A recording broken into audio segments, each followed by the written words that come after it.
Então, pessoal, boa tarde a todos. Sou a professora Valesca, de Artes Visuais do campus Florianópolis, do IFSC, em nome da equipe organizadora e da Coordenadoria de Atividades Artísticas. Gostaria de dar as boas-vindas a todos, agradecer a Tainá por estar oferecendo esse momento aqui com a gente no Compartilharte 2021, que é um evento que está acontecendo essa semana, no formato online, são 22 ações dos projetos de extensão na área de arte e cultura do campus Florianópolis. São ao todo 8 projetos, e vou passar aqui rapidamente para vocês conhecerem um pouquinho mais, e já coloco ali no chat também o perfil do Instagram para vocês poderem seguir e tudo mais. Tainá, só vou precisar compartilhar rapidinho aqui um vídeo, e aí já podes voltar ali em seguida com a tua apresentação, tá?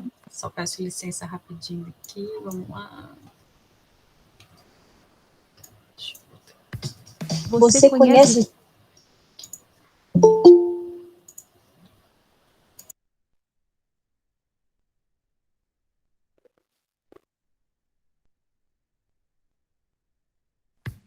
Você conhece os projetos de extensão do IFSC Campus Florianópolis? Hoje, a Coordenadoria de Atividades Artísticas oferece 8 projetos culturais, com diversas atividades, que englobam orquestra, coral, cineclube, clube de escrita, dança, teatro e arte no geral. Tem para todos os gostos. Os projetos são oferecidos de forma gratuita e são abertos à comunidade. Não fique de fora, participe. Acompanhe os projetos no Instagram e saiba mais.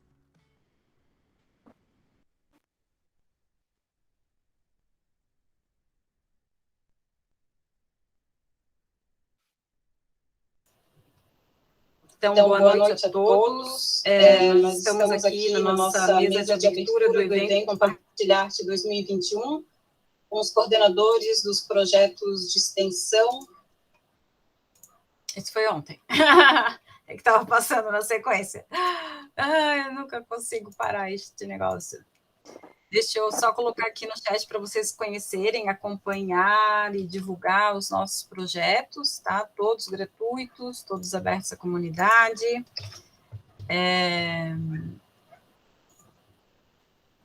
Para que vocês possam seguir, acompanhar, divulgar. E em seguida, a Tainá já começa a apresentação. Muito obrigada, Tainá.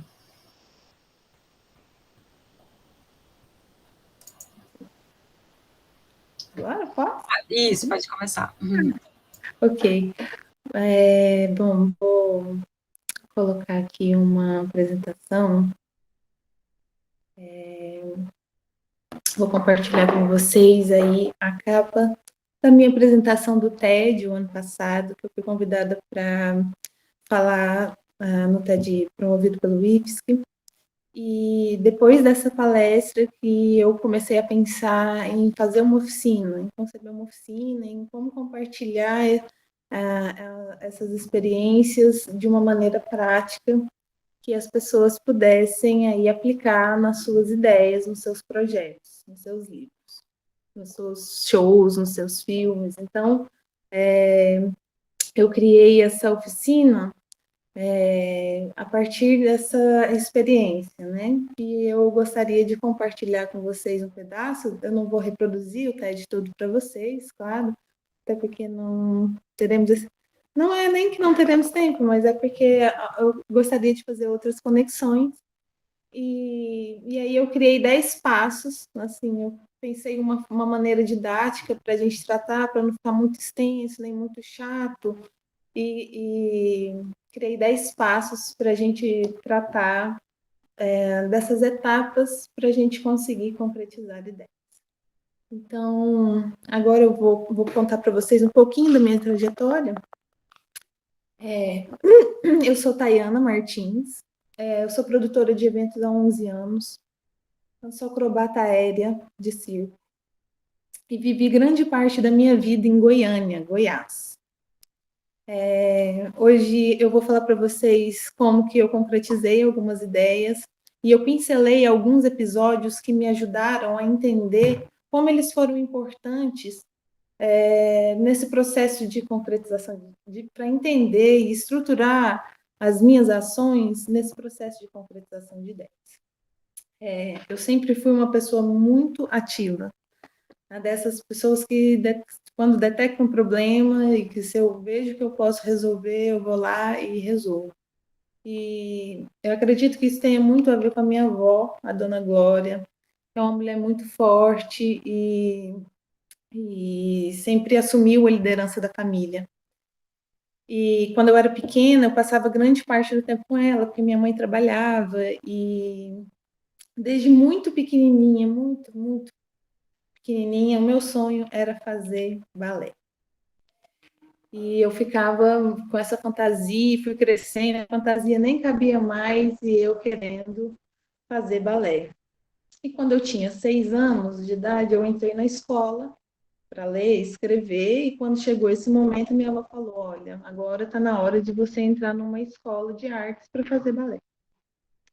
E aí eu pensei, nossa, que coisa boa, né? Que dia feliz. Na cidade, em Goiânia, tem até hoje, né, uma escola pública de artes chamada Veiga Vale. E assim fomos. Minha avó me deu a mão, nós fomos caminhando até a Avenida Anhanguera, de lá nós pegamos um ônibus, nós descemos no ponto, caminhamos até o Veiga Vale, que do ponto até o Veiga Vale era bem pertinho, já descia no muro da escola. E lá a gente fez minha matrícula. Quando chegou o dia, né, a gente passou pelo ritual de comprar a roupinha e tudo, a meia calça, a redinha de cabelo, a sapatilha. Quando chegou o dia, eu estava super ansiosa. Botei a roupinha logo cedo.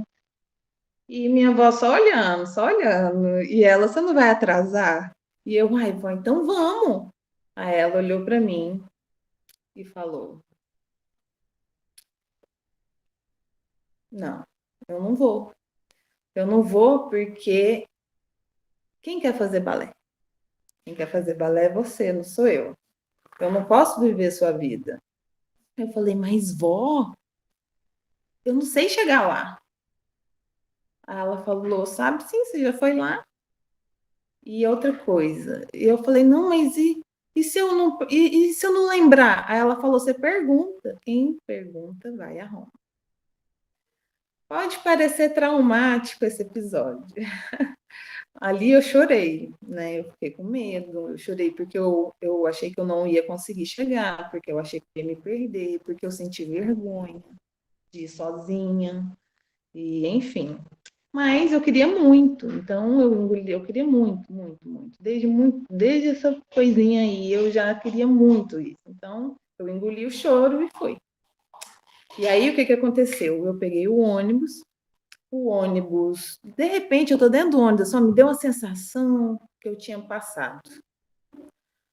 Aí eu perguntei, falei, oi, o ponto vale é esse? Ah, não, passou, você tem que descer. Aí desci já pensando, coração a mil, pensando, nossa, e agora eu tô perdida. Aí eu perguntei para outra pessoa no ponto de ônibus, o ponto do Veiga Vale é esse? A pessoa, não, você passou um ponto, você vai ter que pegar o ônibus voltando, descendo no próximo ponto imediatamente, que você já vai estar lá. Bom, e assim eu fiz.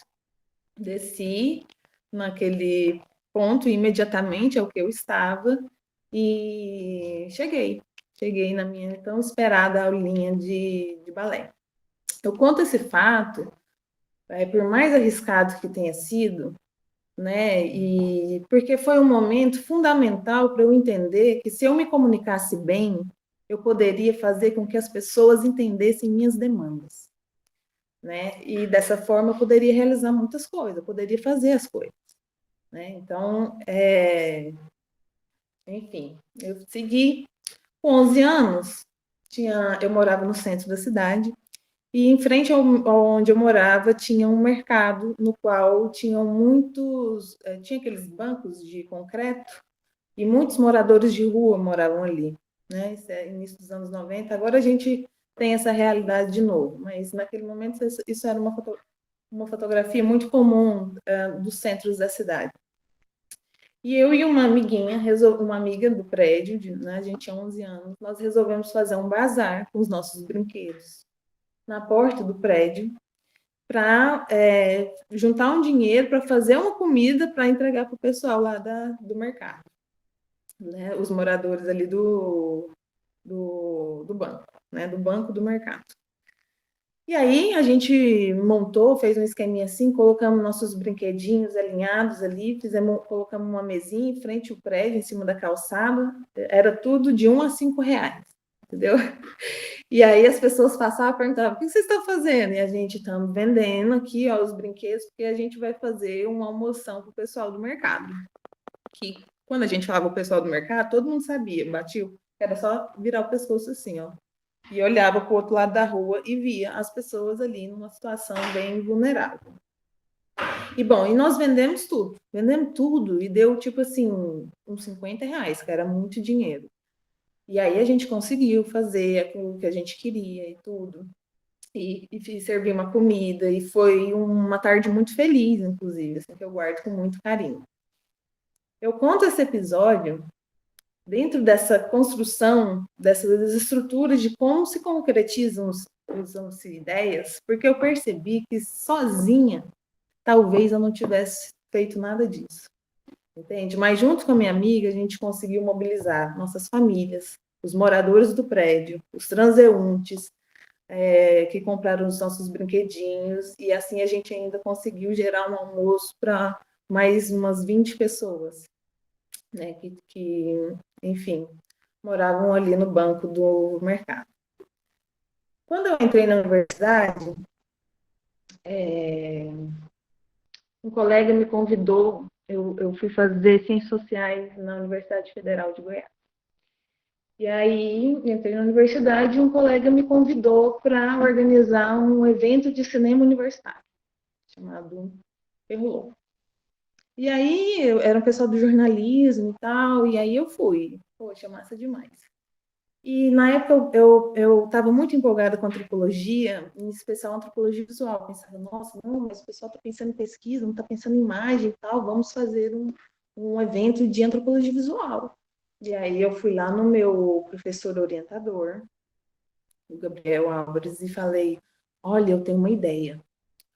Vamos fazer uma mostra de vídeo etnográfico. E aí ele, poxa, boa ideia, vamos fazer demais. E aí a gente fez a mostra de vídeo etnográfico de 19 a 21 de maio daquele ano, acho que foi 2013, se não estou enganada. Não, antes, um pouco, eu não lembro agora, acho que foi 2013. E o evento foi feito todo com recursos da universidade. Então, assim, a gente levou os realizadores para Goiânia, né? Porque a ideia era, tipo, mostrar que Goiânia também era um ponto de pesquisadores de antropologia visual. Então, a gente quis levar os pesquisadores, os realizadores para lá, para poder criar essa movimentação. E a gente conseguiu viabilizar tudo através da própria universidade. Então, um departamento entrou com as passagens, outro departamento entrou com as hospedagens foram solidárias. Tipo, os professores fizeram as hospedagens. E alguns alunos também, tudo. Que mais? A alimentação, o RU deu os tickets, enfim. Conseguimos fazer o evento, deu tudo certo, sem dinheiro, mas com recursos da universidade, sem pegarem dinheiro diretamente para realizar esse evento. Tá? Mas todos os recursos e serviços foram disponibilizados pela universidade. Então, descobri um outro caminho aí. Descobri que, mesmo sem dinheiro, era possível suprir demandas para a realização de uma ideia ou de um projeto através de parcerias e através de instituições enfim, e aí foram se abrindo os caminhos. Bom, o tempo passa, né? E eu entro para uma escola de circo. E aí né? Só queria saber de circo e tudo mais, e aquela coisa, e o circo, a movimentação, e todas as artes cabem no circo, né? Então a gente da turma saiu trupes, saiu companhia de circo-teatro, saiu grupo musical.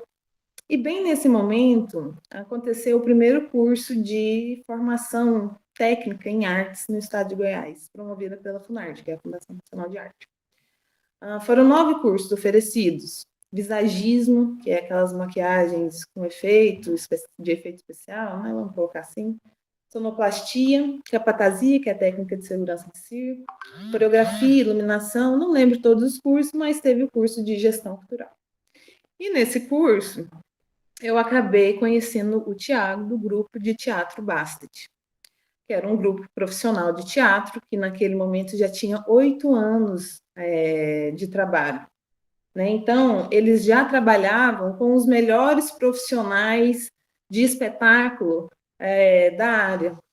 Né? Então, eles trabalhavam já com a melhor fotógrafa de espetáculo, porque fotografia de espetáculo de teatro não é qualquer fotógrafo que faz, é um que entenda ali como que foi concebida a luz, e, enfim, existem profissionais específicos para cada situação. E eles e trabalhar com eles me mostrou não apenas isso, essa possibilidade de trabalhar com a cartela de profissionais dedicados, cada um especializados à sua área, como eles já trabalhavam com um ciclo.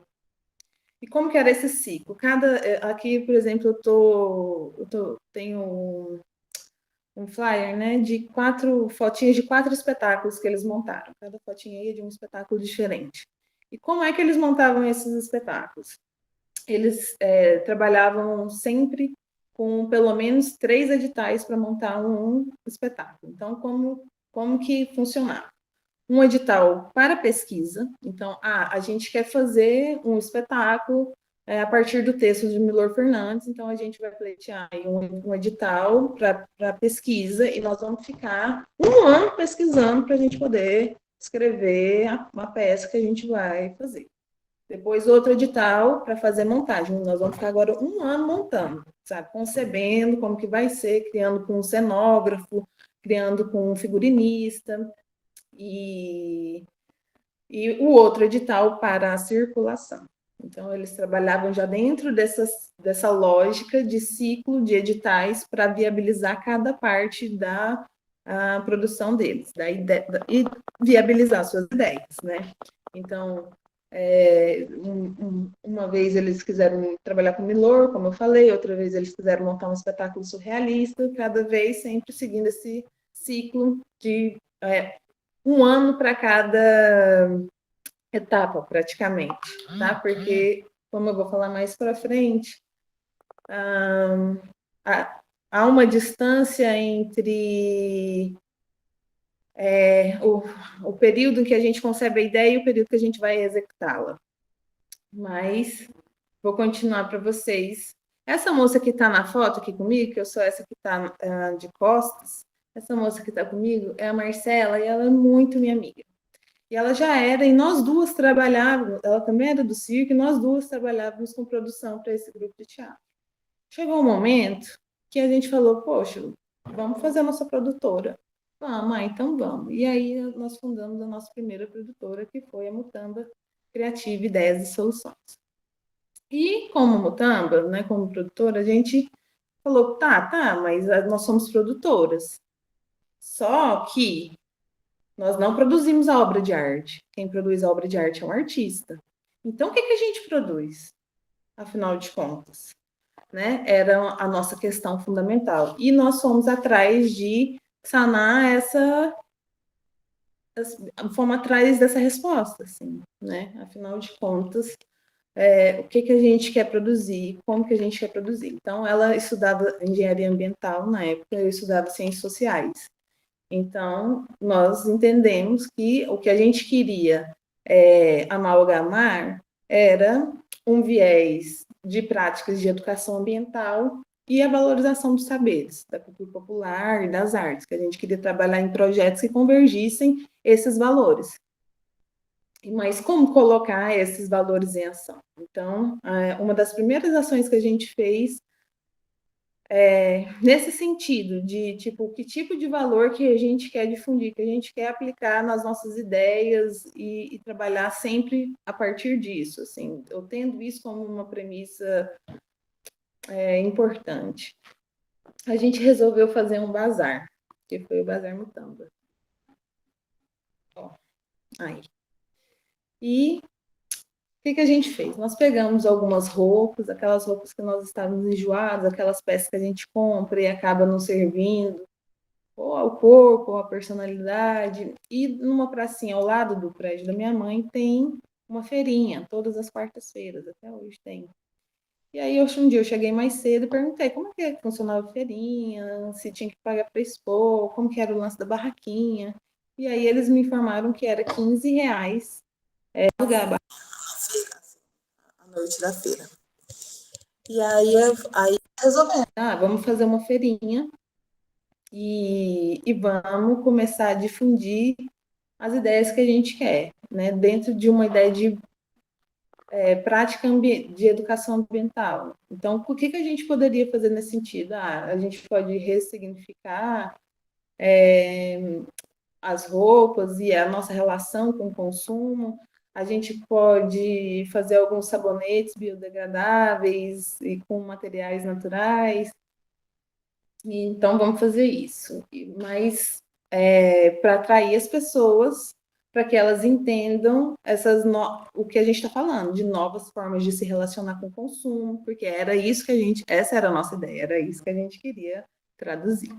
Então, o que aconteceu? As pessoas chegavam na banquinha e falavam assim, o que é isso? E a gente falava, então, isso aqui é uma nova forma de se relacionar com as coisas, de pensar as coisas, de pensar seu consumo.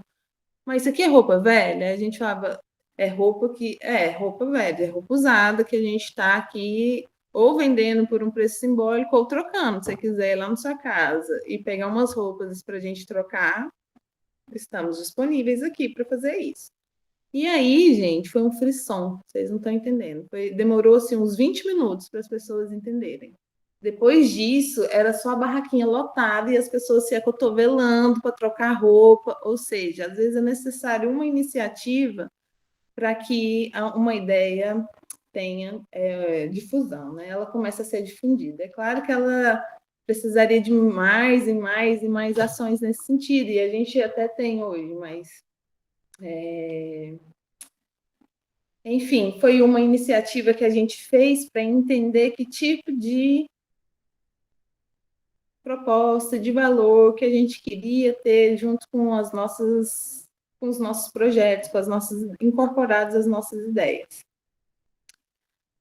Bom, a gente fez muita coisa juntas, fizemos um festival de circo, fizemos outro festival de circo, esse aqui, inclusive, esse ano chegou na sua 6ª edição. E aí a gente fez esse projeto para o governo de viajar 60 cidades. O projeto era viajar 60 cidades com caminhão-palco. Eram 2 caminhões-palco, na verdade. Aqui, uma foto de um e o outro ali no fundinho. E as apresentações, a gente fazia uma curadoria dos artistas locais para se apresentarem nesse super caminhão. Foi bem, bem, bem interessante. Bom, mas a parceria uma hora acabou, ela se mudou para o Tocantins, eu me mudei para Brasília. E aí, quando eu cheguei em Brasília, eu fui estudar no IFB. Eu falei, vou fazer um curso técnico em eventos, porque, né, estou trabalhando com isso e quero saber mais, quero aprender mais e tudo. E aí, essa minha turminha tinha que fazer um evento de final de semestre. Ok. E eu morava em um lugar, que esse eu vou ter que contar essa historinha rapidinho para vocês, que esse lugar, lá em Brasília, se chama Vila Planalto. Vila Planalto é um lugar que quase ninguém conhece, apesar de ser encostado no lado e encostado no plano piloto. Mas encostado como, Tayana? Encostado assim. Lá era o acampamento dos engenheiros que construíram Brasília. Os engenheiros iam a pé para a obra. perto desse tanto, tipo 3 minutos do plano piloto. Quase ninguém do Lago Paranoá. Mas é uma comunidade tradicional. Parece uma cidade interior. Quando eu cheguei lá, ficava assim, ó, gente, que coisa mais doida, não parece que eu estou em Brasília, parece que eu estou numa cidade interior. Final de semana, aquele tanto de menino, mas assim, um monte mesmo, sabe? Suas bicicletinhas, suas bolas, mas um monte mesmo, tipo, mar de menino.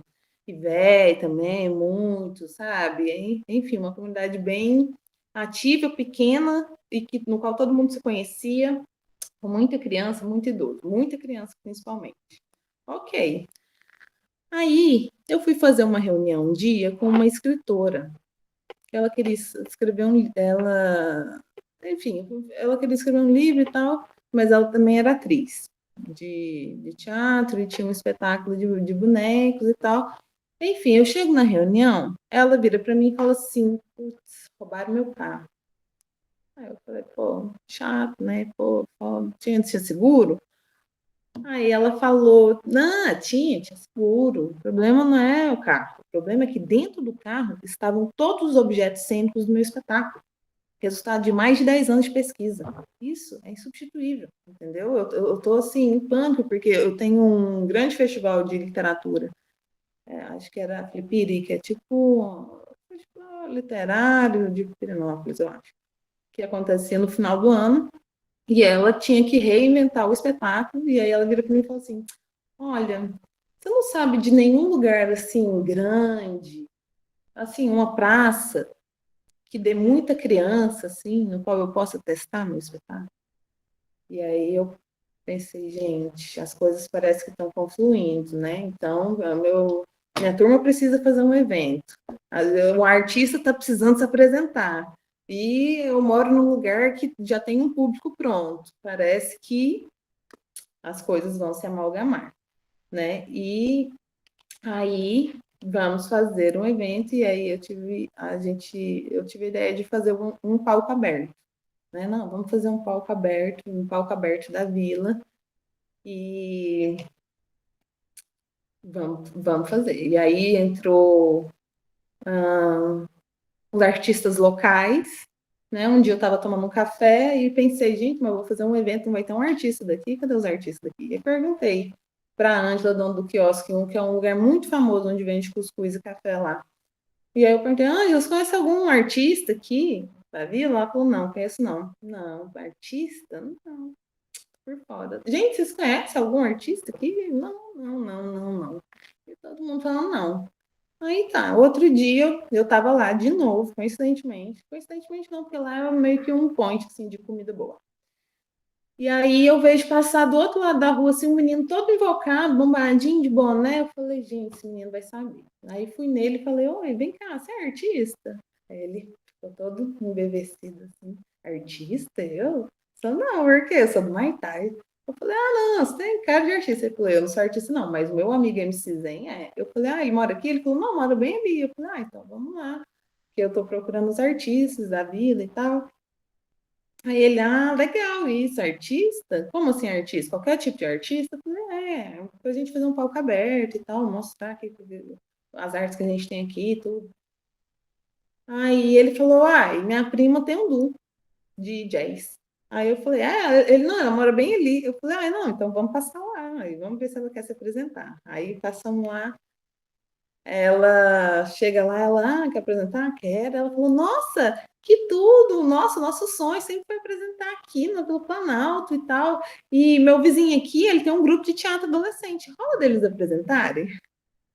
Bom, e de um lugar que não tinha artistas, acabou que teve esse tanto de apresentação aí, de circo, teatro, poesia, pop rock, música popular, sertanejo, capoeira, hip hop, exposição de artes visuais, enfim. Né? O evento acabou entrando nos 55 anos de Brasília, na programação dos 55 anos de Brasília, e teve ampla cobertura da imprensa. Então, assim, bom, deu certo, ótimo, beleza. Fazer as coisas sem dinheiro, e esse foi um evento feito totalmente sem dinheiro, né? Ele foi realizado A infraestrutura foi feita com parceria com o IFB entrou com algumas infraestruturas. Alguns amigos, um emprestou o som, outro emprestou uma tenda, o mercadinho local doou o lanche para os artistas, e a iluminação, outro amigo doou, e assim o evento foi realizado. Agora, realizar as coisas sem dinheiro é difícil, mas é possível. Vocês viram que é possível. Agora, como que achar o caminho do recurso para concretizar as ideias? Né? Que esse que é o grande aí pulo do gato. Bom, captar recursos ou mobilizar recursos envolve muita energia. Eu não vou adentrar muito, né, sobre esse processo específico de captação de recursos, porque eu vou falar mais para frente das possibilidades, além desse mecanismo específico de captação de recursos direto, igual o exemplo que eu vou dar agora, que é via renúncia. Mas mais para frente eu também vou explicar isso melhor. Bom, a primeira vez que eu fui captar dinheiro para um projeto, foi assim. Era eu e a Marcela, nós éramos da Mutamba, então a gente fazia tudo junto. Né? E isso também é um ponto importante, o trabalho de dupla criativa. Tá? Porque como é muita coisa, muita responsabilidade, o trabalho de dupla criativa facilita, ajuda, agiliza muito. Tá? E, enfim, nessa época a gente trabalhava assim. E a gente tinha que captar 50 mil reais.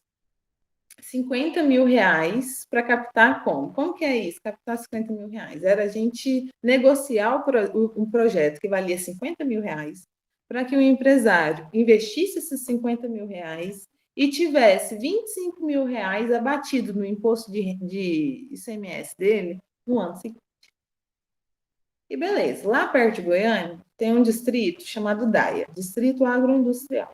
Nós pensamos, ó, pessoal de lucro real aí, vai ser perfeito para a gente captar lá, vamos captar rapidão. Fizemos uma planilha de Excel. O que tinha nessa planilha? O nome da empresa, o telefone, o nome da secretária, o nome do diretor-geral, o nome do contador. Isso, basicamente isso. E o nome do contador. Por quê?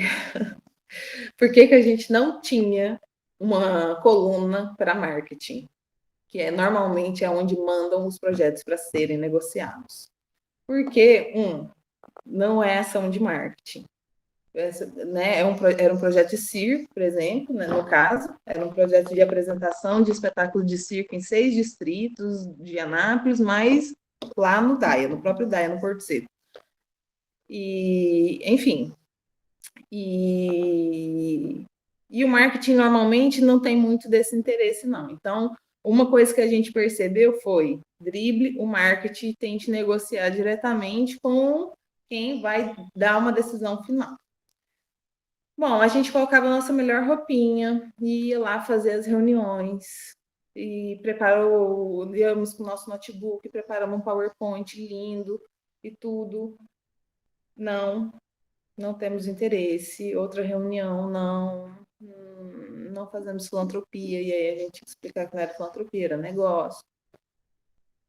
Outra reunião e não, e outra reunião e não, e foi uma chuva de não, e não, e não, e não, e não, e não. Não conheço lei de incentivo, não gosto de arte, não gosto de circo, eu não tenho dinheiro para isso, entre outros argumentos. A gente tinha uma tabela, né, de Excel. Né? Então, por isso que eu posso dar esse dado exato. Assim, depois de 42 nãos, que a gente foi receber o nosso primeiro sim. Tá? Foi um fim de tarde, já tinha passado as 6 horas da tarde, a secretária estava, tipo, impaciente, super impaciente, era uma indústria de farelo de milho. E aí a gente já estava meio assim, nossa, sem chance, né? Já estamos exaustos já. Aí entramos para fazer a reunião. Nisso, a gente já sabia que, sabe aquele papo de você só tem 5 minutos para defender sua ideia? Na prática é bem isso mesmo. Você tem 5 minutos ali para a pessoa falar, quero, não quero. Esse dia nós não gastamos 5, não, nós gastamos foi 3. E a gente mesmo já estava impaciente, a gente já tinha levado tanto não no dia, tanto, que a gente não esperava assim.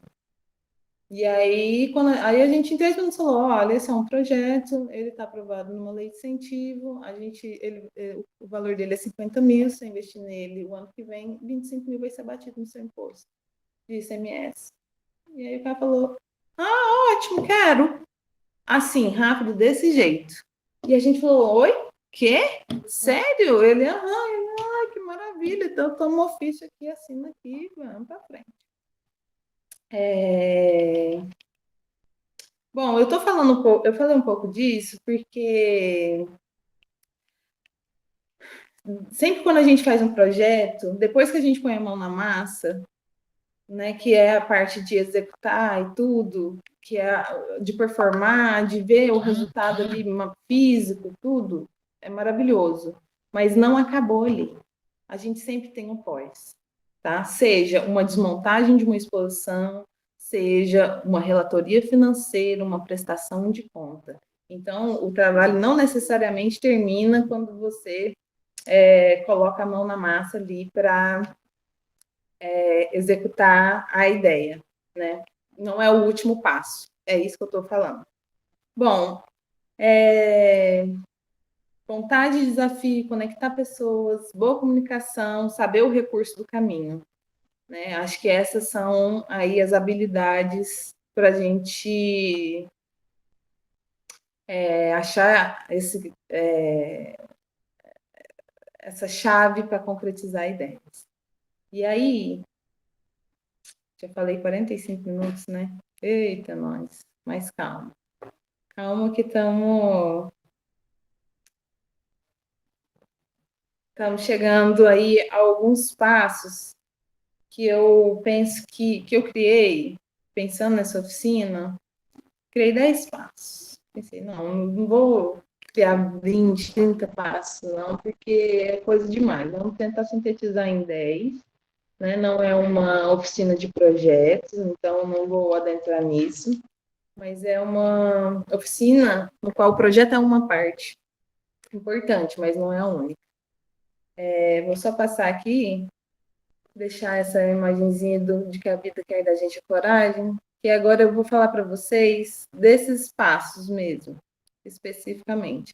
Não, na verdade, bom, ok. Eu criei 10 passos. Eu sintetizei essa oficina em 10 passos para a gente pensar em como concretizar a ideia. O primeiro passo, gente, é o sonho, sabe? É a ideação.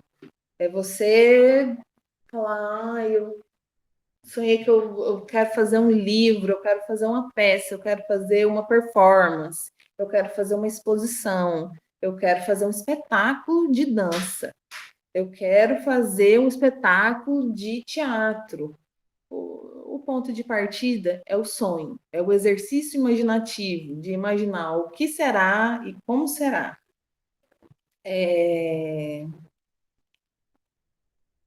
Eu separei para vocês aqui, para mostrar para vocês Deixa eu ver se eu vou conseguir aqui compartilhar esse vídeo. Ok, vou parar aqui. Opa!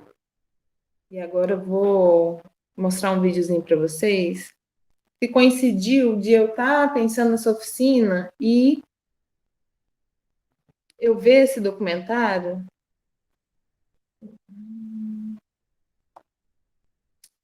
Pois é, não...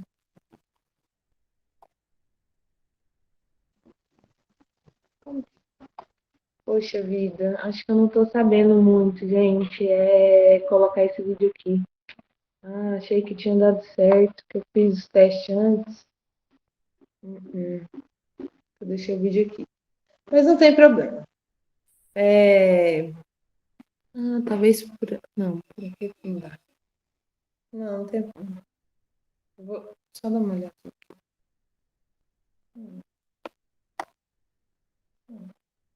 Não tem problema. Eu tinha separado um trechinho de um vídeo do documentário do show Todos os Cantos, que está na Globoplay, inclusive, quem tiver, do show da Marília Mendonça. Apesar de eu ser de Goiás, eu não sou muito fã de sertanejo, assim, especificamente, apesar de já ter trabalhado com o grupo dos caipiras. Mas, enfim, né? Ela vai contando ali os bastidores, eu estava assistindo, e o documentário, ele começa exatamente ela falando assim: eu tive um sonho.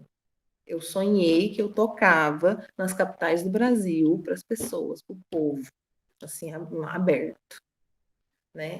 E aí ela liga, bom, ela sonhou, né? Então, assim, esse ponto do sonho que eu tô falando e que eu resolvi frisar aqui nessa oficina é importante porque é um ponto importante.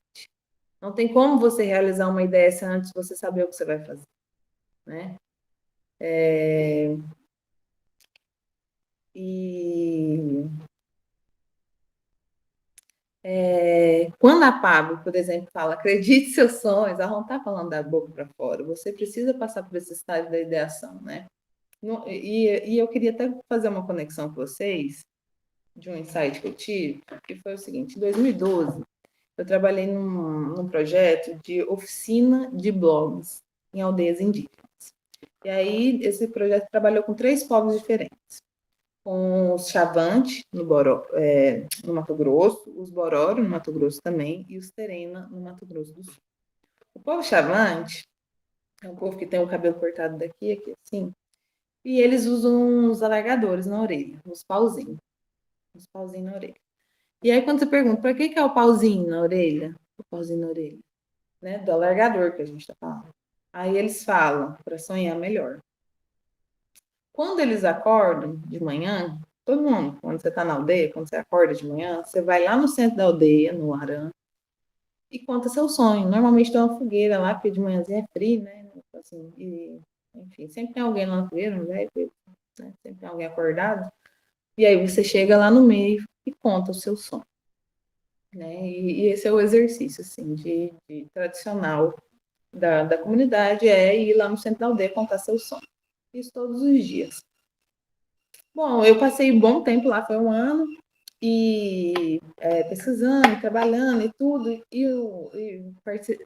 presenciei vários rituais, o ritual de iniciação dos homens, inclusive, que é um ritual bem longo.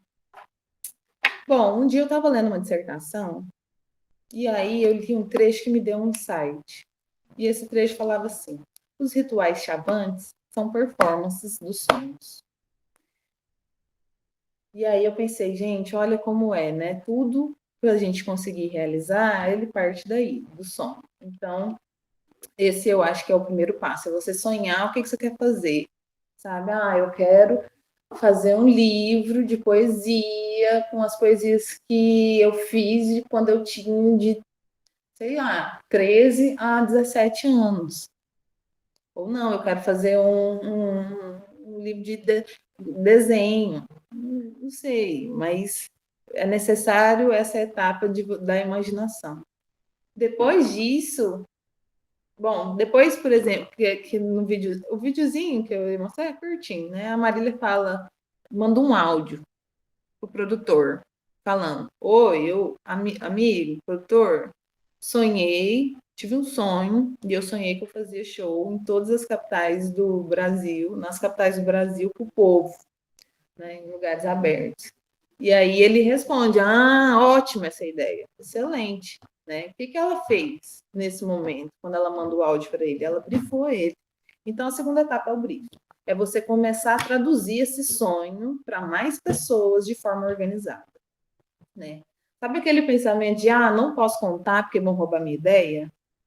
Esquece isso. A gente tem maneiras de fazer a proteção do registro da ideia. Né? Ou a gente faz na Biblioteca Nacional, ou, enfim, existem outras maneiras. Mas até para a gente poder realizar a ideia, a gente precisa ter mais gente envolvida. Conectar mais gente na ideia para que ela seja realizável, né? e para que você consiga realizar o seu, que eu como produtora chamo de produto, né? Então, seu produto cultural. O que é o produto cultural? E essa definição é minha, né? Não fui atrás de uma bibliografia para colocar aqui para vocês, porque eu quis sintetizar e falar bem simples, né? Mas se alguém quiser adentrar dentro, né, nesse tema, acho que Lia Cabral é a teórica, mas eu defino mais ou menos assim. Toda ideia, o que é um produto cultural, então? É toda ideia concretizada em formato a ser difundido para o mercado, né? Então, a gente tem aí essa fronteira, que é o trabalho, o artista cria a obra, o produtor, ele pega a obra de arte e leva para essa fronteira com o mercado. Né? E por que eu chamo de mercado? Porque é onde está o dinheiro, é onde a gente vai conseguir viabilizar as coisas. Porque para você realizar qualquer coisa, você precisa de dinheiro.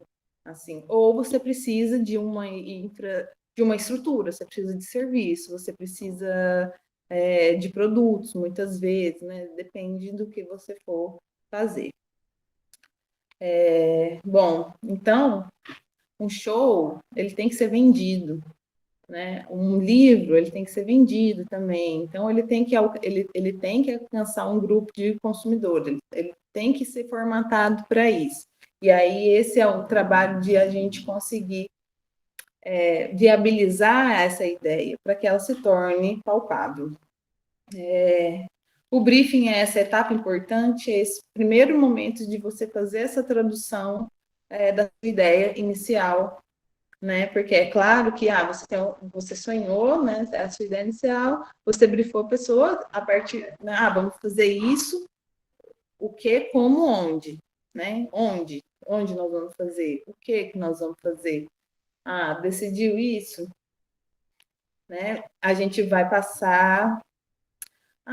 Antes de eu passar para o próximo passo, eu vou falar um pouquinho mais sobre essa parte de produção, porque as pessoas fazem um pouco de confusão e tem um pouco de dificuldade para entender essa parte. Então, achei que seria interessante mostrar para vocês quem faz o quê. Então, a gente tem, normalmente, dentro de uma estrutura de projeto para a realização de um produto cultural, um livro, um filme, um show, a gente tem um produtor executivo ou a produtora executiva. O que essa pessoa faz? Essa pessoa, ela cuida da parte de documentação do projeto, a parte jurídica do projeto. Eu costumo dizer que é uma estrategista do projeto, que ajuda a pensar a equipe que cuida da documentação, como eu falei. Você tem, dentro de cada área, então, por exemplo, dentro da música, você tem um produtor musical que tem um trabalho específico de escolha estética na criação de um single, de um álbum, de uma música, que seja, né? Dentro de cada área você vai ter as suas especificidades. Os produtores de área, vamos colocar assim. Então, você tem o produtor de teatro, que vai arrumar figurino, agendar com um cenógrafo, vai cuidar da logística da equipe no dia do espetáculo, agendar o teatro. Se você for da área de, sei lá, trabalha com livro, né, produção editorial, né, você vai fazer a parte de orçar ilustradores, gráfico, revisor, agendar e fazer a logística do cronograma desses trabalhos. Nas artes visuais, planejar a montagem da exposição, orçar e contratar montador, por exemplo, normalmente tem esse profissional específico em exposição, né, de artes visuais. Você tem um produtor, você tem um montador, né, você tem um artista, ou seja, a gente vai aí conectando várias pessoas, vários saberes, várias práticas para poder concretizar essa ideia. Então, assim, é aquela coisa que a gente fala muito no circo, assim, sozinho eu vou, mas junto eu vou mais longe, né? Eu faço melhor. Bom, vou na produção da dança, né?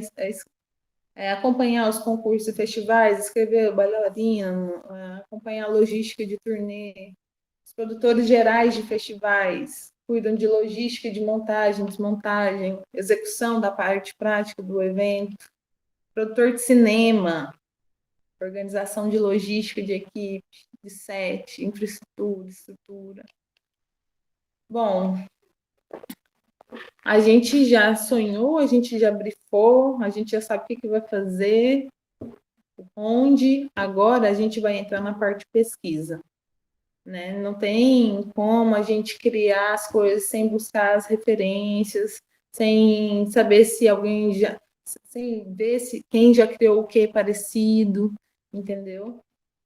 E bom, eu particularmente eu prefiro ter um projeto bem estruturado antes de convocar a equipe inteira, né? Eu tipo assim, até para eu poder saber, assim. Então eu estruturo depois da equipe, ou depois do briefing, eu estruturo um projeto para eu saber, eu vou precisar de um fotógrafo, 2, 3, eu vou precisar de um designer, um web designer, eu vou precisar de um editor, eu vou precisar de um técnico de som, né? O que eu vou, que tipo de estrutura que eu vou precisar. Então, para começar a fazer a pesquisa, o que você precisa saber? Se o nome da sua ideia já não existe, isso eu acho que é uma das primeiras coisas que você tem que... porque às vezes você fala, sei lá, você tem uma ideia de festival de verão, né? E aí, festival de verão da onde? Porque festival de verão tem vários, assim, tem que ver se esse nome já não tem, já não foi registrado. Acho que esse é um bom começo. Depois, buscar referências, né? Referências conceituais para a sua ideia, né? Então, eu quero fazer não sei, um livro de poesia sobre coisas da natureza, por exemplo, sei lá, sabe? E aí, enfim, você vai atrás de referências nessa linha, um Manuel de Barros, até um Paulo Vanzolini, talvez, não sei. Outros projetos similares para você ter referência, tá? E aí sim, você chega no quarto passo, que é montar sua equipe. Então, agora você já fez uma pesquisa, você já tem noção de quem que você vai precisar conectar para te ajudar a viabilizar essa ideia. E aí você começa a articular essas pessoas. Mas eu não conheço ninguém que seja, sei lá, montador de exposição. Então, é a hora do quem tem boca vai a Roma. É a hora de você ativar. Conhece alguém que conhece alguém que conhece alguém? Normalmente eu dou o exemplo sabe aquele filme Diabo Veste Prada? Tem um momento que a Miranda Priestley lá, né, a chefona, vira para a Emily, para a secretária, e fala: eu quero o manuscrito do Harry Potter. O manuscrito do Harry Potter. Ela fala: claro, eu vou passar na livraria. Ela fala: tá louco, da livraria, minhas filhas já leram. Você quer o manuscrito original da casa da autora? E ela fala: claro. Né? Que você pensa assim, não, gente, isso é uma coisa absurda, isso é uma coisa impossível. Ela também fica nesse dilema ali no filme, isso é uma coisa impossível. Mas, gente, e aí ela começa o quê? A ligar, né? Oi, tal, como que eu faço? Não, não, não. Até que ela fala com um jornalista que tinha um contato com uma editora que tinha, por um acaso, uma cópia desse manuscrito. Ou seja, a gente tem que fazer essa articulação de contatos, sim, para poder aí montar uma equipe no qual consiga satisfazer aí todas as necessidades para poder concretizar a sua ideia. O quinto passo agora sim, a gente monta o projeto.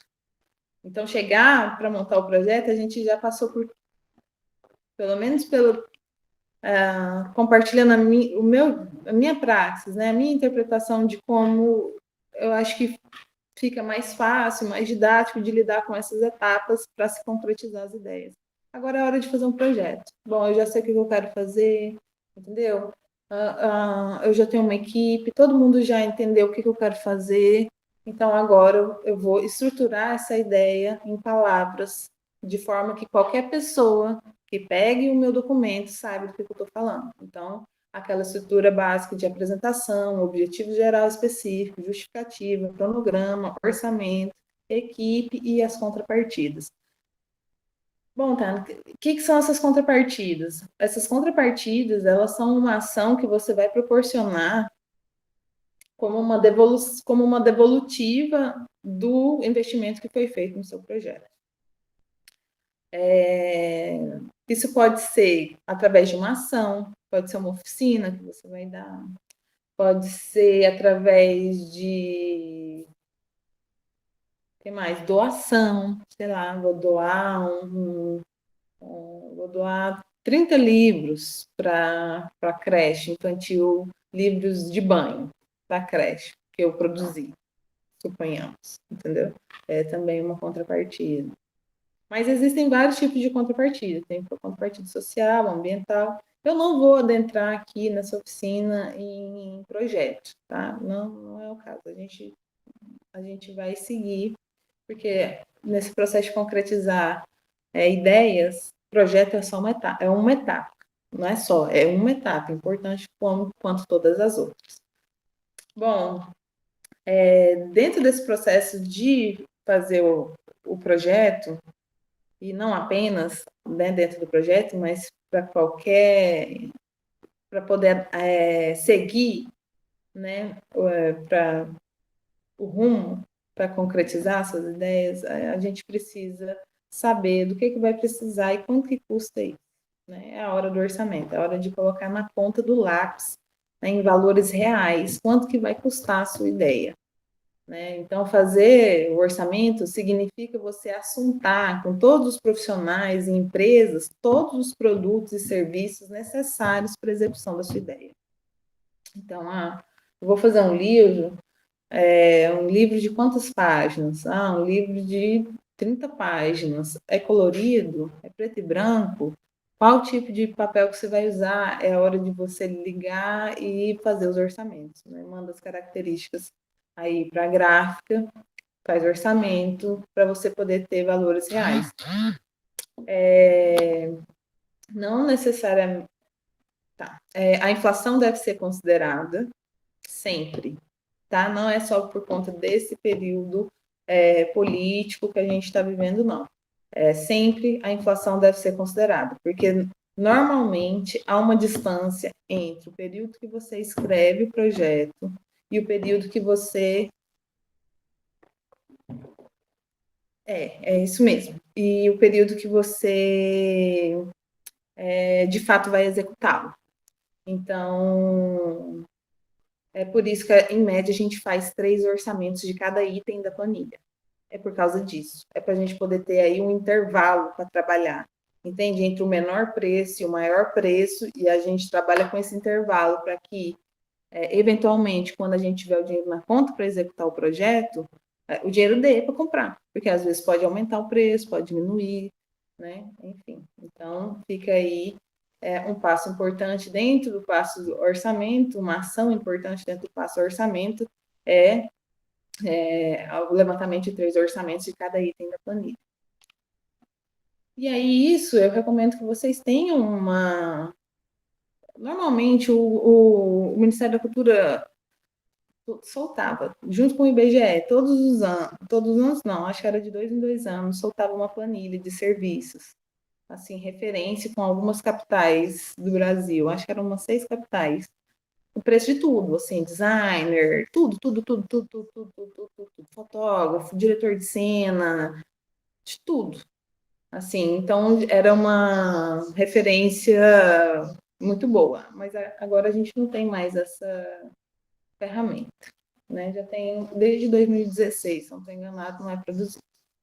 Bom, agora a gente vai chegar no 7º passo. Eu acho que é um momento, talvez, que vocês estejam mais interessados ou não sei, em saber, que é em busca do dinheiro. Afinal, né, a gente vive num mundo regido pelo capital e para concretizar ideias, como para concretizar qualquer coisa, envolve aí gastar dinheiro.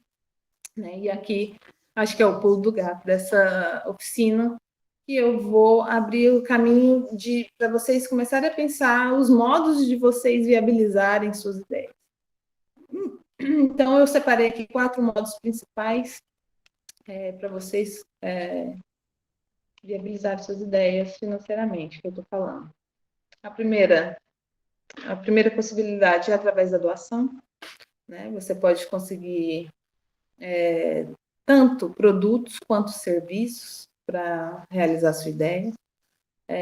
Então, um amigo faz uma arte e que não te cobrou nada, na verdade, o serviço foi doado para você, né? Já que você não pagou por isso, mas o serviço foi realizado e foi uma etapa aí, né, crescida no seu processo para realizar a sua ideia. É muito difícil você fazer as coisas através de doação, né? Normalmente as entidades filantrópicas trabalham muito nessa linha, né? Para poder realizar seus projetos, suas ações, eles vão atrás de doações, eles trabalham com doações, é uma estratégia, né? Para você conseguir recursos para realizar aí seus planos, seus projetos, suas ideias. Né? Eu, como mostrei para vocês, a gente fez o palco aberto, sem dinheiro, com doação, então é possível fazer? É possível fazer. Fácil? Não é, tem que falar com muita gente, tem que articular, tem que ficar em cima, muitos ofícios, né? Emitidos e tudo. Mas é possível. Eu já fiz um festival, aquele festival que hoje chegou na sua sexta edição esse ano, que é o Festival de Circo de Taquariçu, a primeira edição, nós levamos 26 artistas de diferentes regiões do Brasil para um evento de uma semana. Um café da manhã, almoço e janta para os artistas. E feito tudo com doação. Um evento de uma semana, com 26 artistas do Brasil inteiro sendo recebidos lá na cidade. Então, amigos doaram hospedagem, os fotógrafos amigos fotógrafos fizeram a cobertura fotográfica, amigos desenhistas fez o desenho, a arte da identidade visual. Uma ONG parceira fez o som e a infraestrutura. E assim foi. Na nomenclatura de projetos é chamado de stakeholders, que são todas as pessoas que você consegue mobilizar ali para poder confluir os interesses para realizar a sua ideia. Bom, a segunda forma de vocês buscarem, né, o capital para poder obterem, né, o capital, o jeito de realizar a ideia, o segundo jeito de realizar a ideia de vocês é do próprio bolso, né? Você pagar a ideia do seu bolso, falar, eu vou fazer um livro, vou pagar um designer, vou pagar uma editora, vou pagar uma revisora, vou pagar a gráfica, fiz um livro. Né? Mas se você não tiver esse dinheiro para pagar a sua ideia do seu próprio bolso, eu vou te dar a dica de um terceiro modo, que é o patrocínio privado. Né? Você tem dois tipos de patrocínio privado. Você pode ter um amigo, um parente, um conhecido, uma pessoa física que apoia e aposte na sua ideia, ou você pode ter uma empresa, uma pessoa jurídica. Né? Bom, e como que isso acontece? Isso só acontece se você for numa empresa que tem afinidade com os objetivos do seu projeto, né? Então, porque na verdade, o que você está negociando é, olha, se você patrocinar o meu projeto, eu vou adicionar na identidade visual do meu projeto a sua marca, né? A sua logomarca, e tanto eu, né? Nós vamos divulgar esse projeto e você vai ter aí seu retorno e impacto positivo na sociedade, né? E aí eles, enfim, isso para eles é muito interessante, né? Mas eles não investem numa ideia porque ela é boa, mas é porque ela traz esse retorno para eles, tá? Esse retorno de imagem que a gente está falando, através de um impacto positivo. Então, se você for negociar a sua ideia, o seu projeto, atrás de um patrocínio privado, vá já entendendo que os interesses do seu projeto têm que coincidir com o da empresa. Bom, existe um outro modo que é através do dinheiro público. E isso acontece como? Através dos editais. E aqui a gente abre um leque de possibilidades. A gente tem 4 modos principais de editais. A gente tem as leis de fomento, né, no qual a gente tem nas 3 instâncias, federal, estadual e municipal. A lei federal é a lei Rouanet, né, no qual você negocia 4% do imposto de renda. 4%, gente. O povo sapateia para a lei Rouanet sem saber. 4% do imposto de renda da empresa. Se a pessoa investir, até 4% da empresa, o valor do imposto de renda dela, da empresa, pode ser abatido no ano seguinte. Imposto de renda, que nós estamos falando. Na estadual, ICMS, é 50%. Então, a empresa que investir no seu projeto, ela pode ter até 50% do ICMS dela abatido. E municipal, é IPTU e ITU, né, que são os impostos municipais, predial e territorial urbano, no qual também 50%, né?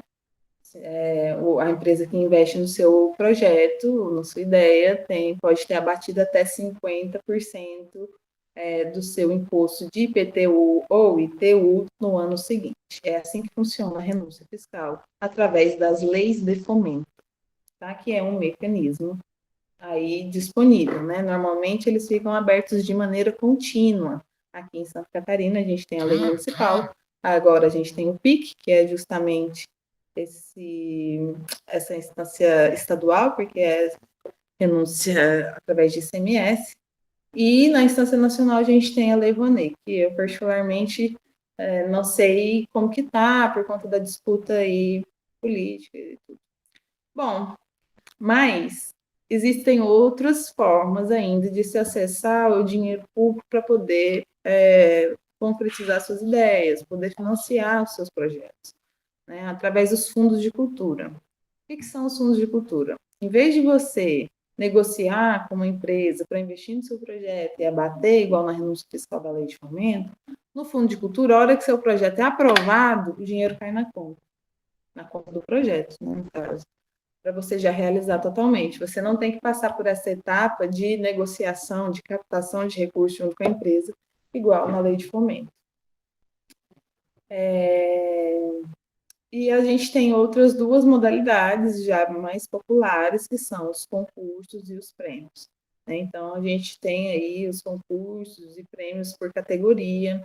Cada categoria tem seus prêmios específicos, as artes visuais têm seus prêmios, o cinema tem seus prêmios, o circo também tem, né? Que é o prêmio Carequinha, destinado ao circo. A dança tem seu prêmio, Miriam Muniz, se não estou enganada. O teatro também. Então, mas, Tayana, como que eu fico sabendo desses editais? Né? Que é a grande questão. Bom, existe uma plataforma, eu vou falar para vocês os meios que eu uso, né, para me informar. Existe uma plataforma chamada prosas.com.br,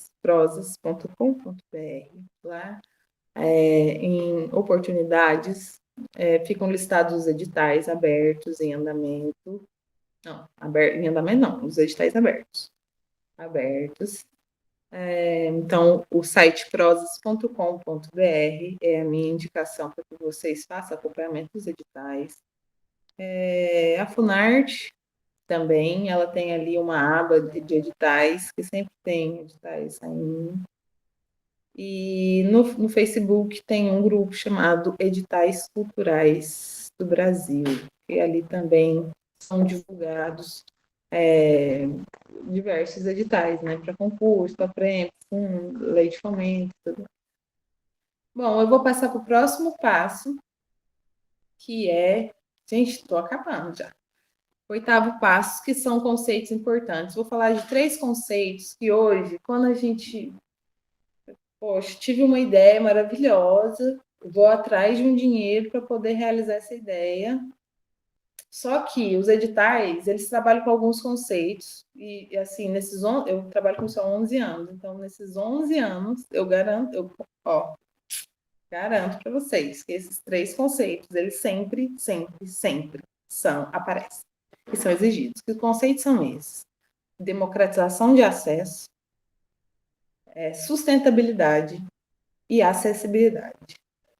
Então, o que é a democratização de acesso? É você poder proporcionar o acesso da sua ideia, do seu produto cultural, a quem provavelmente não teria, né? Então, talvez uma iniciativa numa escola pública ou, sei lá, no cineclube da periferia, seja uma ação de democratização de acesso. esses conceitos que eu estou falando, democratização de acesso, sustentabilidade e acessibilidade, são conceitos que têm que ser traduzidos no seu projeto, não na sua ideia, no seu projeto. Quando você for levá-lo para depois ir para um financiamento, entendeu? Para você depois viabilizar o capital para poder realizá-lo. Tem que estar incorporado em ação. Então, tipo, quando eu falo em democratização de acesso, então, por exemplo, eu quero fazer um álbum disso. E como que eu vou democratizar o acesso do meu disco? Sei lá, um exemplo que eu vou dar, por exemplo, vou distribuir 10 cópias para ONG que trabalha com mulheres em situação de violência, por exemplo. É uma ação de democratização de acesso. Então, esses conceitos que eu estou falando, eles têm que ser traduzidos em ação no seu projeto. Próximo conceito é sustentabilidade. Sim, o século XXI exige isso, assim, em todas as instâncias que a gente trate a sustentabilidade como ponto fundamental dos nossos fazeres, né, das nossas realizações. Então, mas dentro desse projeto de lançar CD, por exemplo, o seu álbum, por exemplo, sei lá, se fosse um projeto que eu fosse montar, apesar que eu já montei, inclusive, eu produzi álbum. Sustentabilidade, como que a gente pode colocar isso né, no projeto? Né? Como que eu vou traduzir isso em ação? Eu tenho muitas possibilidades, né? Desde não lançar físico, por exemplo, não quero lançar físico, eu vou lançar só o digital, que eu acho que vai ser uma produção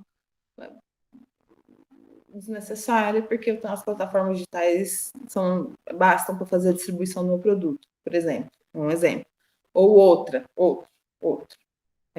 Vou fazer uma ação que eu vou fazer um pocket show e uma distribuição de sementes, por exemplo, ou mudas no final desse pocket show. Ou eu vou fazer um pocket show numa ONG que trabalha com educação ambiental. Enfim, traduzir ações de sustentabilidade no seu projeto. E o outro conceito é de acessibilidade, assim, que na verdade isso nem tinha que ser dito, né? Isso já tinha que ser cultural, já está incorporado.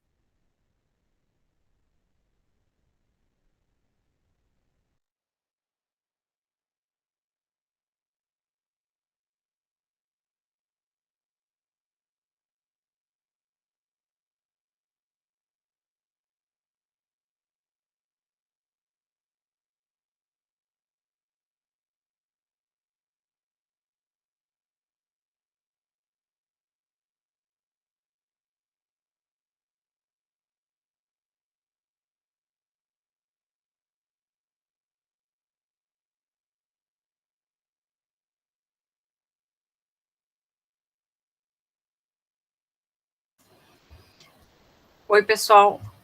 Acho que foi lá com a Tayana, né? Agora acho que ela voltou. Tayana? Oi? Tu tá sem som, querida. Só precisa ativar o som. Aí, foi? Agora voltou, isso. Desculpa, gente, caí. Tranquilo, acontece, não tem problema. Vocês ouviram a parte da acessibilidade? Eu acho que era bem a parte que tu estava falando, que foi quando cortou. Então tá. Bom, que é o terceiro conceito que eu gostaria de destacar para vocês, que é a questão da acessibilidade. O que eu estava dizendo era que, né, o ideal era que isso já fosse uma prática incorporada, cultural nossa, que a gente já pensasse, poxa, vou fazer né, esse livro, vou fazer esse disco, vou fazer essa exposição, mas como que a pessoa com deficiência vai poder acessar, né, a minha ideia, a minha criação, aqui, a minha proposta? Então, as ações de acessibilidade.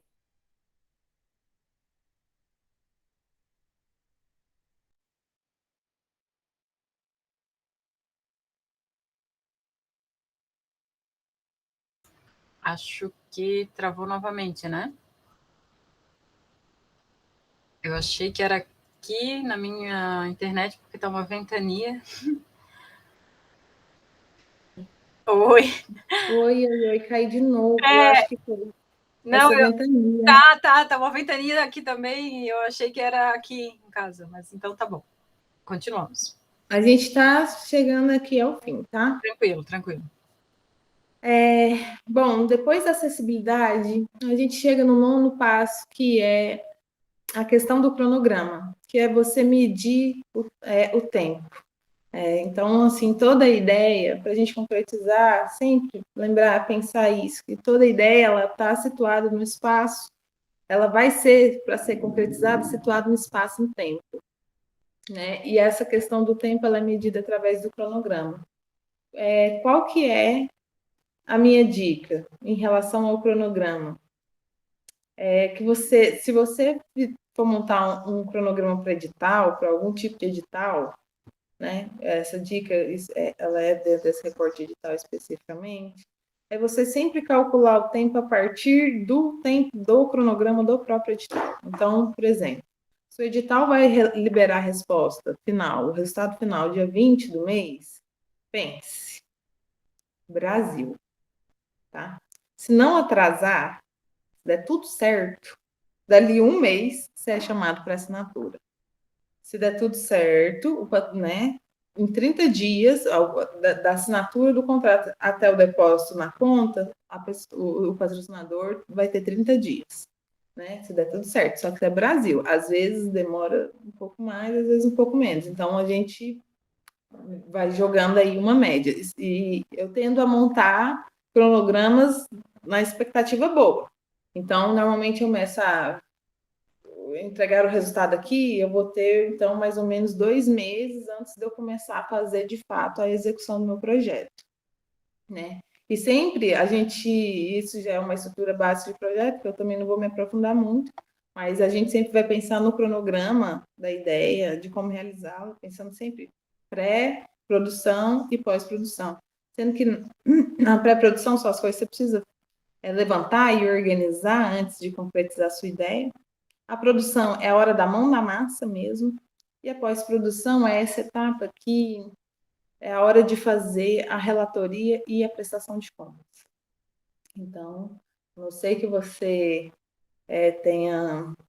tire o dinheiro do seu bolso, você, em todos os outros casos, vai precisar passar por essa etapa final de relatoria e prestação de contas. Tá? E, por fim, para encerrar, para falar sobre essa parte de colocar a mão na massa, de executar, sabe? Tipo, para fazer um festival, o que eu preciso fazer? Eu tenho que montar um line-up, eu tenho que ter uma estrutura, eu tenho que fazer uma logística de equipe, eu tenho que organizar uns camarins, para fazer um livro, o que eu preciso? Eu tenho que revisar, ilustrar, editar, fazer boneco na gráfica, imprimir. Em todos os casos, para a gente realizar essas ideias, fica muito difícil ter alcance do público sem ter divulgação. Então, assim, também é uma coisa importante para se pensar. Que, tipo, eu vou fazer um livro, mas como que as pessoas vão ficar sabendo que eu fiz esse livro? Né? E aí, eu vou falar para vocês algumas das estratégias que a gente usa, mas, assim, esse meio tem muitas possibilidades, né? Mas, assim, assessoria de imprensa, que é o quê? É você contratar um jornalista para poder distribuir o release do seu projeto para os jornais e rádios, jornais impressos, virtuais e rádios, para fazer a divulgação do seu evento. Né? Mas tem outro, social media, que cuida das redes sociais, né? E tem outros meios físicos também, camiseta, painel de backdrop, aqueles que ficam aquelas marcas atrás aplicada, banner, outdoor, buzzdoor. E aí, é claro que você vai sempre tentar pensar uma forma da divulgação ser alinhada aí com o seu produto, né? Normalmente, os editais, eles pedem que até o limite, né, de até 20% do valor total do seu projeto seja aplicado em divulgação. Então, assim, há interesse na divulgação do produto por todo mundo, afinal ele foi produzido, né? Ele foi criado, então agora é hora de comunicar para as pessoas que, enfim, essa ideia ela aconteceu, ela foi concretizada, e é isso, gente. Esses foram os 10 passos que eu preparei para compartilhar com vocês. É um recorte, né? Como eu falei, não é uma oficina de projetos, é uma oficina para a gente poder estruturar nossas ideias para começar a pensar em, poxa, eu quero fazer uma exposição, que eu preciso fazer, sabe? Então, pô, vou brifar alguém e vou montar uma equipe, e vou fazer uma pesquisa, e vou montar um projeto, e vou fazer um orçamento, e vou fazer um cronograma, e vou pôr a mão na massa, vou divulgar. E é isso. Espero que vocês tenham gostado. Eu falei muito, já peço desculpa de antemão. E muito obrigada. Foi ótimo. Nós é que agradecemos, foi incrível, foi muito super didático, eu acho que vários caminhos aí, várias dicas, né, de onde buscar, sites e tudo, eu acho que foi muito rica a tua participação, a gente agradece muito a tua presença aqui e convida as pessoas que estão aqui a continuarem participando do evento, que vai até sexta-feira. Muito obrigada a todos pela participação e obrigada também a Tayana. Obrigada, gente. Foi ótimo, muito obrigada. Foi super incrível. Obrigada pelo convite, amei. Próximo evento, a gente te chama para falar com a nossa equipe antes de começar, porque a gente ficou 3 meses preparando esse evento de uma semana, sabe? E várias dessas etapas que tu foi falando aí, a gente passou por todas elas e ainda está no meio de algumas, né? E é um processo. Obrigada, Fernanda, obrigada pela participação. É um processo, assim, bem intenso. Vai muita energia. Poxa. E aí, às vezes,